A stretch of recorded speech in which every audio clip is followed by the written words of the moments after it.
پوری زندگی آقا و مولا مالک و مختار کو اگر کسی راضی نہ کر پائے تو پھر مجھے بتاؤ پھر کیا ہوگا؟ حضرت کعب بن مالک جلال القدر صحابی ہیں، ہر غزوے کے اندر موجود رہے، حتیٰ کہ جب 3000 کافروں نے نا آقا و مولا حضور علیہ السلام کو پہچان لیا میدان احد میں، اور ساروں نے اکٹھا جو سے آقا و مولا کے اوپر پیش قدمی کر کے اوپر جو سے وہ حملہ کرنے کی انہوں نے وہ سارا حملہ آور ہو گئے، تو اس وقت حضرت کعب بن مالک نے پتہ کیا عرض کی؟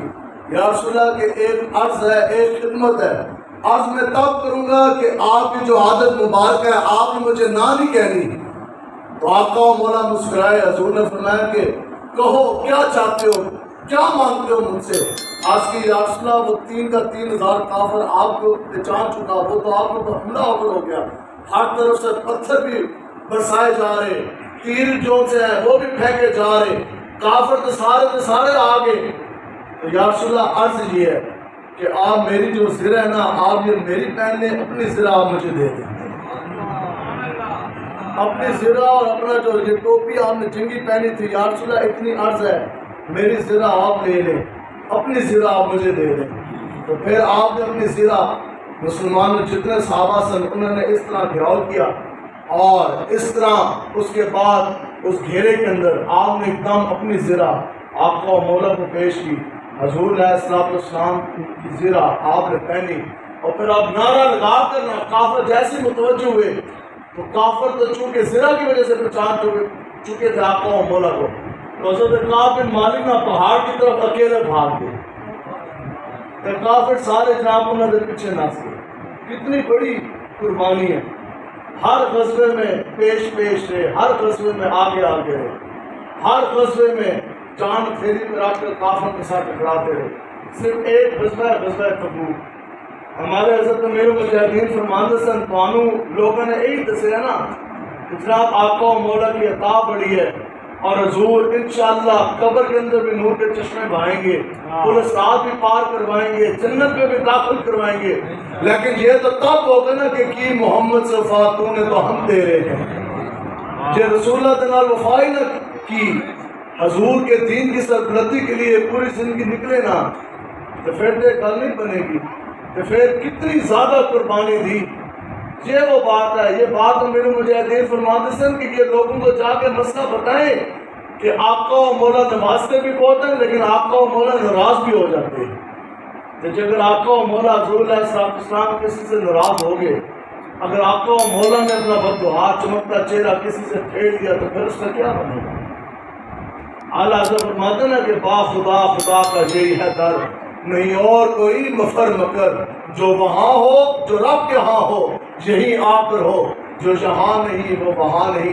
ایک غزوہ تبوک ہے، ایک موقع ہے، لوگ کہتے ہیں خیر ہے کچھ بھی نہیں ہے، میں اس پہ کون سے کہ ایسی بات ہے۔ 2016 سے تو یہ چیزیں ہم بھی دیکھ رہے ہیں، اس سے پہلے چلو پرانے جو باتیں ہوئی ہماری عمر کم تھی، جب سے ہوش سنبھالا اس کے بعد یہ سارا کچھ جیسی بھی دیکھ رہے، لوگ کہتے ہیں نہیں خیر کچھ بھی نہیں ہے۔ اچھا یہ کیا ہے؟ شیطان تاثیر میں بکواس کی، آقا و مولا کی گستاخی کی، چونکہ وقت کے گورنر تھا اس کے خلاف نہ اٹھے۔ وہ علیحدہ بات ہے، حج کے لیے 40 لاکھ سے زائد مسلمان جمع ہو رہے ہیں، لیکن حضور کی عزت ناموز کے لیے جب نکلنے کی باری آ جائے 1000 بندہ بھی نہیں نکلتا۔ سلمان شیطان تاثیر نے گستاخی کی، ہم نہ نکلے، کیوں جی؟ نہیں کہ خیر نماز روزے حج زکات جو ہے محرم الحرام کی ہم نے محفل جو کرا لی ہے، اور 12 ربیع الاول میں دو دیکھے تو پکانی ہے، خیر بخشش کے لیے یہ کافی ہے، حضور ہم سے خوش ہو جائیں گے، اور آپ نہ نکلے۔ پھر ممتاز حسین قادری صاحب کو ظالموں نے پھانسی دے دی، پھر بھی کسی نہ نکلے۔ راسیہ ملونہ گستاخ رسول کو رہا کر دیا گیا، پھر بھی پتہ نہ نکلے۔ اور پھر ملک پاکستان کی سینٹ کے اندر، نیشنل اسمبلی کے اندر آقا و مولا کے عقیدہ ختم نبوت کے اوپر ڈاکہ ڈال دیا گیا، پھر بھی ہم نہ نکلے۔ ٹھیک ہے جی، پھر مسجد کے سپیکر اتار دیے گئے، مسجد وزیر خان کے محراب کے اندر لڑکی کنجری جو سی ہے وہ آ کے نچوا دی گئی، فلم وسیل جو ہے وہ فلمایا گیا، پھر بھی اسی نہ نکلے۔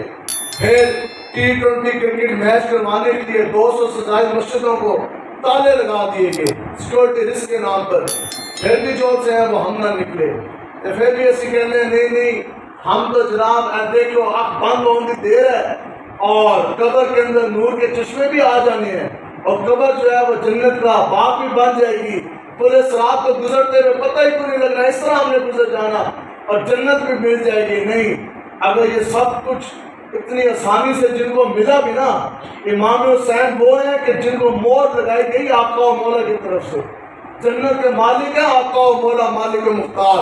اور حضور نے فرمایا کہ یہ جو میرے حسین ہے یہ جنتی جوانوں کے سردار ہیں. سبحان اللہ.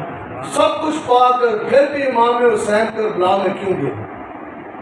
سب کچھ پا کے پھر بھی امام حسین نے دودھ پیتے بچے تک جو سے ہیں وہ کیوں کٹوائے؟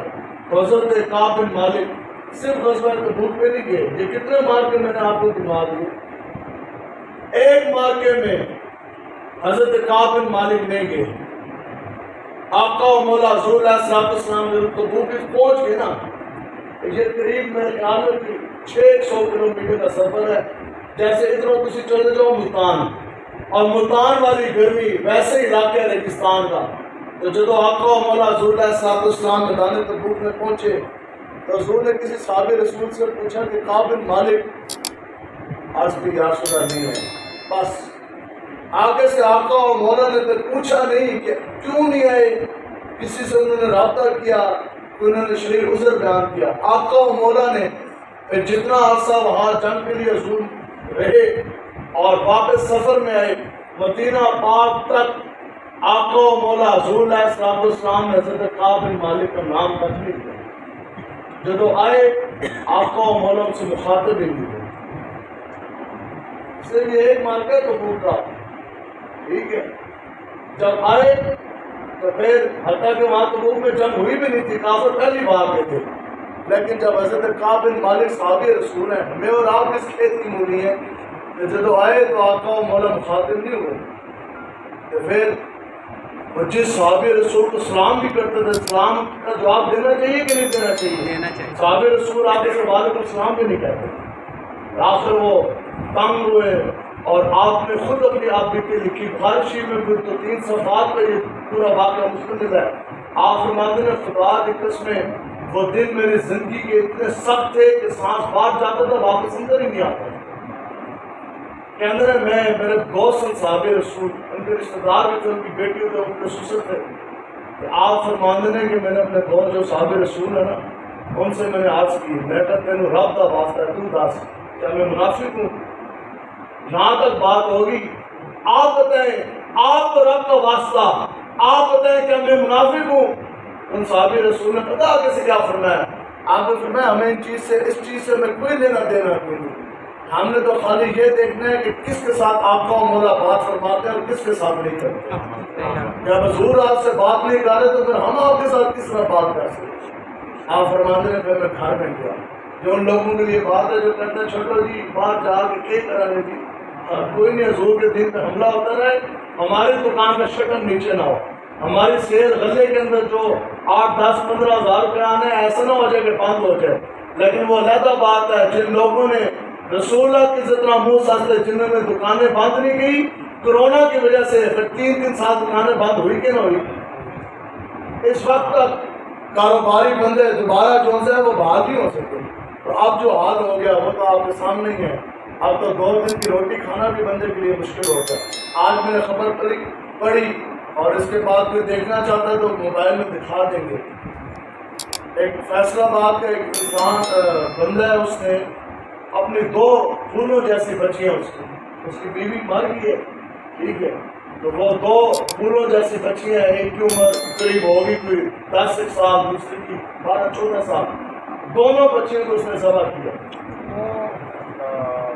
اور پہلے اس نے خط لکھا ہے. اس نے کہا صرف اس وجہ سے کہ گھر کا کوئی 14,000 پتہ نہیں کتنا اس کے اتنے ہزار روپیہ کرایہ، اور بچیاں روٹی کھانے کے لیے مانگتی ہیں. کہتا جی روٹی کا لقمہ بھی ان کے لیے دینے کے لیے نہیں ہے، ٹھیک ہے جی. تو بچیوں کو ذبح کیا کہ بچیوں کو بھوک میں پھرتا ہوا تڑپتا ہوا نہیں دیکھ سکا. کہتا سب کچھ کیا نہیں ہو رہا، ٹھیک ہے. تو خود جون سا ہے وہ پھانسی کو وہ اب خود بھی جھول گیا.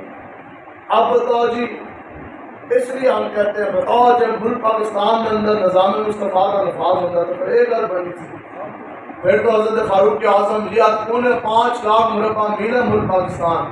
اس دور میں اس سے 9 گنا بڑی سلطنت تھی. تو اس وقت حضرت فاروق اعظم جب دین تک ہوئے گا نا پھر یہ برکت ہوتی ہے. آپ فرماتے ہیں کہ آج فرات کے کنارے اگر کتا بھی پیاسا مرے گا تو فاروق اعظم اس کا بھی رب کے آگے جواب دے. آپ کو فاروق اعظم کہا ہی اس لیے جاتا ہے کہ آپ نے روئے زمین کے اوپر حق اور باطل کو علیحدہ کر کے دکھا دیا, اس لیے آپ کو فاروق کہا جاتا ہے. لوگ کہتے ہیں جی حضور کا دین تخت پر نہیں ہوگا تو کیا ہوگا؟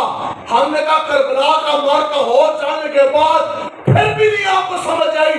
جب تو حضور کا دین تخت ہوئے گا نا اور حضرت فاروق اعظم جیسا حضور کا غلام امیر المومنین ہوگا تو پھر فرات کے کنارے 4 ٹانگوں والا کتا پیاسا نہیں مرے گا.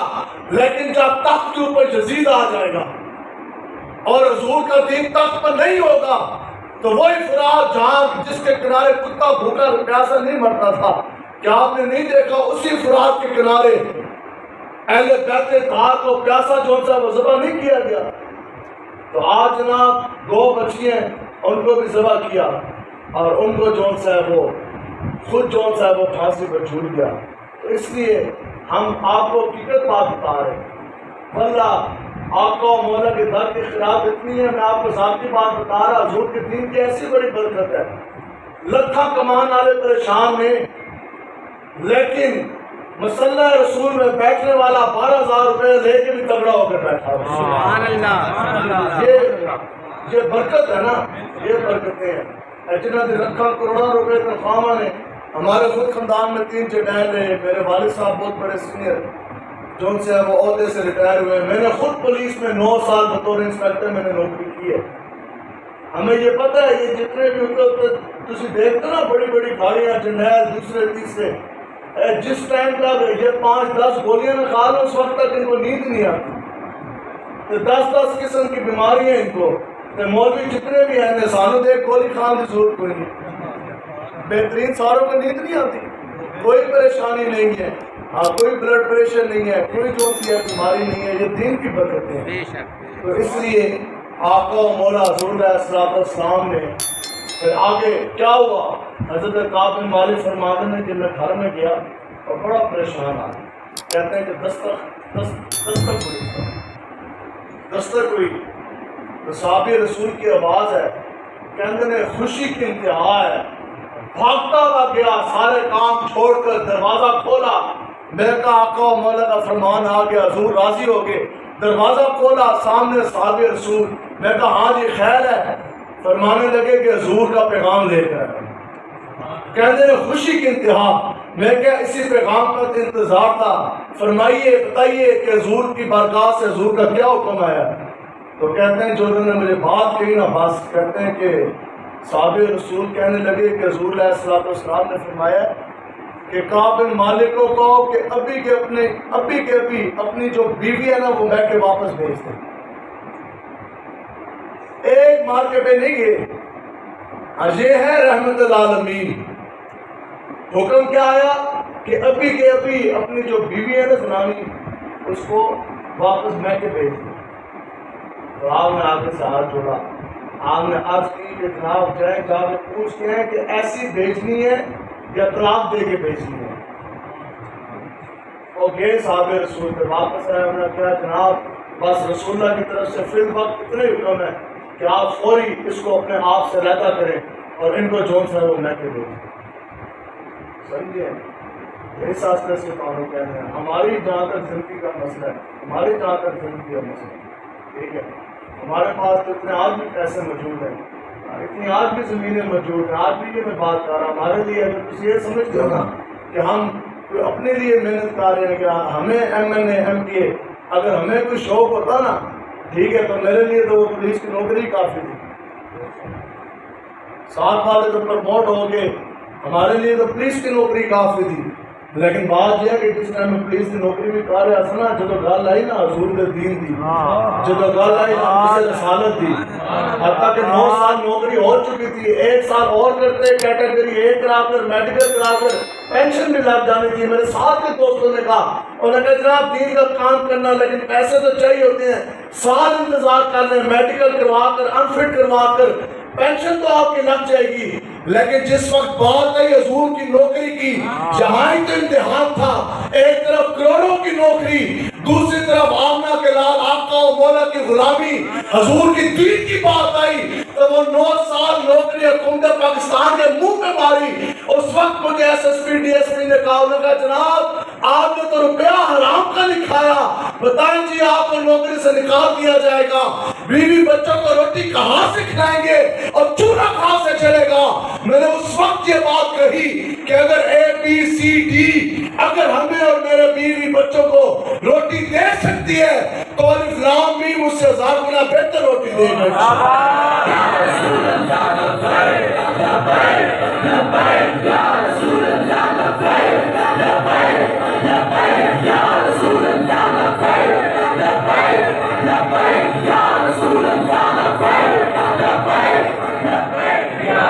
کیسا دیا میرے مجاہدین فرماندے سن کہ آتا ہے فقیروں پہ میں کچھ پیار۔ کیا بات! ایک بار جانا